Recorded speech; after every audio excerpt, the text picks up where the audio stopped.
Messages சொல்லணுமோ அத்தனை செஞ்சுக்கோங்க. இப்போ நான் எல்லாமே க்ளூ செக்யூர் பண்ணிட்டேன். இப்போ பண்ணதுக்கப்புறம் இந்த மாதிரி பேப்பர் ஸ்ட்ரிப் எடுத்து நம்ம இந்த பேப்பருக்குள்ளே இன்சர்ட் பண்ண போகிறோம்.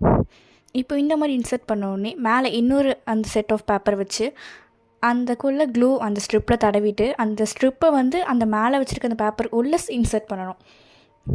ஐ திங்க் உங்களுக்கு இந்த வீடியோ புரியும்னு நினைக்கிறேன்.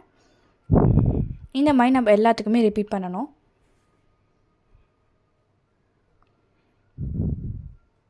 இந்த மாதிரி நான் எல்லாமே செஞ்சு எடுத்துக்கிறேன். இப்போ நான் எல்லாமே செஞ்சு எடுத்துட்டேன். இந்த மாதிரி பண்ணிங்கன்னா உங்களுக்கு ஸ்வைப்பாகவும் உள்ளே போகும்.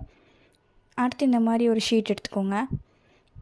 அதுக்குள்ளே இந்த நம்ம க்ளூ போட்டு ஒட்டிடலாம்.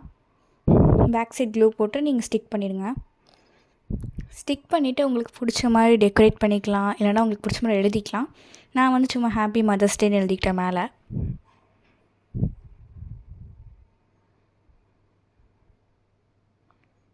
இது ரொம்ப சிம்பிள் ஐடியா தான். நீங்கள் உங்கள் வீட்டில் ட்ரை பண்ணி பார்க்கலாம்.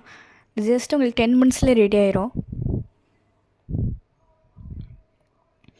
இப்போ ஹாப்பி மதர்ஸ் டே மாம் எழுதுனதுக்கப்புறம் உள்ளே வந்து உங்களுக்கு நீங்கள் உங்கள் மாமுக்கு என்னென்ன சொல்லணுமோ அதை எழுதிக்கலாம். இப்போ நான் என் விஷஸில் எழுதிட்டேன். இந்த வீடியோ உங்களுக்கு பிடிச்சிருந்தா ப்ளீஸ் லைக் பண்ணுங்கள். தேங்க்யூ.